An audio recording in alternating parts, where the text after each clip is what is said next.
primer. So that is how you can see it here.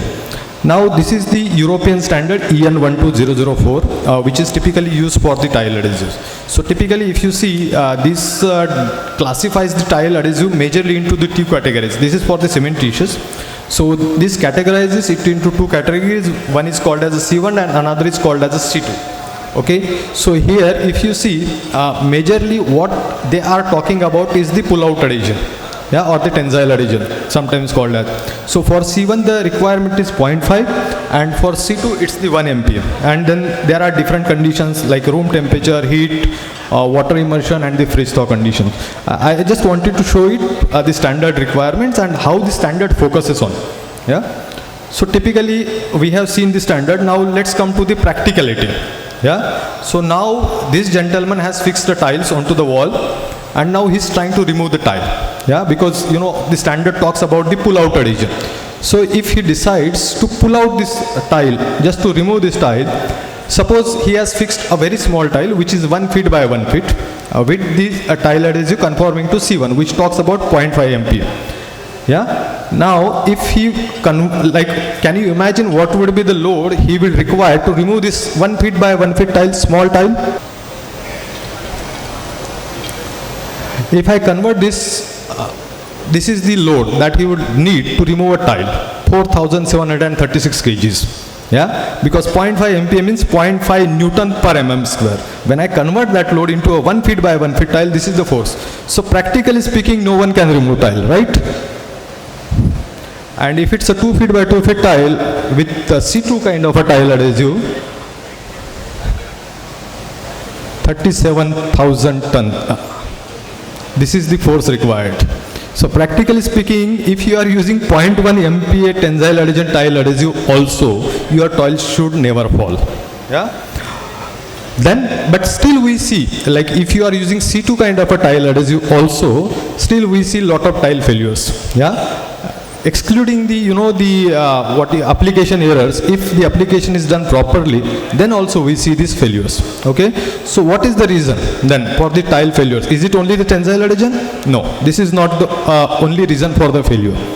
So typically tile fails because of the exposure to water, exposure to heat, temperature fluctuations. Yeah, and here is a one question, but all these conditions are covered in the standard, if you have seen the standard. But still, after covering all these things also we see tile failures. That means there is something which is still missing in the standard if we think practically. Okay, so now whenever we have to remove the tile, how we remove the tile? Do we remove it by pulling it out? No, everyone takes a chisel hammer, knocks it off and the tile falls down. So it means that the tile which needs this much of a big amount of a force to remove can be easily removed by just a vibrations and impact. But if you see any standard, whether it's EN or the IS, you would not see this kind of anything is covered in any standard.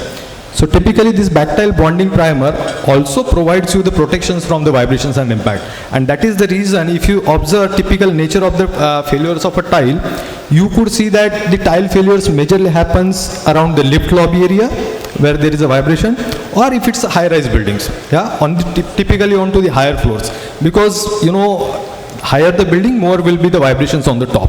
So major reason for the tile failure is the vibrations and impact. Okay, so now this also provides you protection from the vibrations and impact.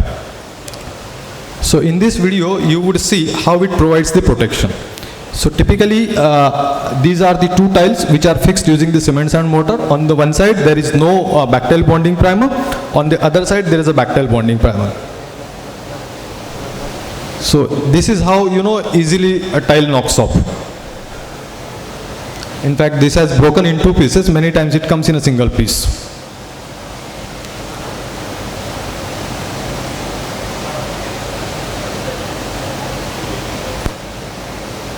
And now this is the same mortar with the back-tile bonding primer.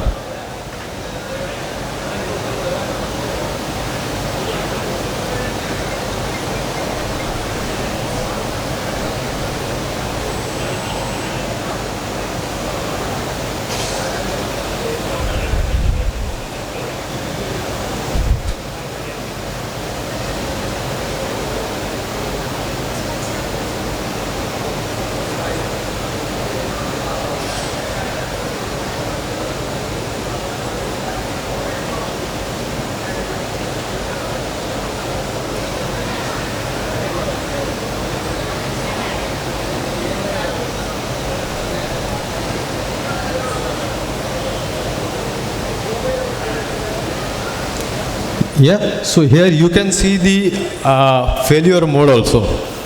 On the left hand side you can see that the mortar is still intact on there, whereas on the right hand side where the bactile bonding primer was used, you could see that the tile has failed with the mortar. So that's the improvement this small thin coat of a bactile bonding primer gives you. Okay, and I also said that this is a very cost effective way, because you know the coverage of this bactile bonding primer for 1 liter is almost 130 to 140 square feet.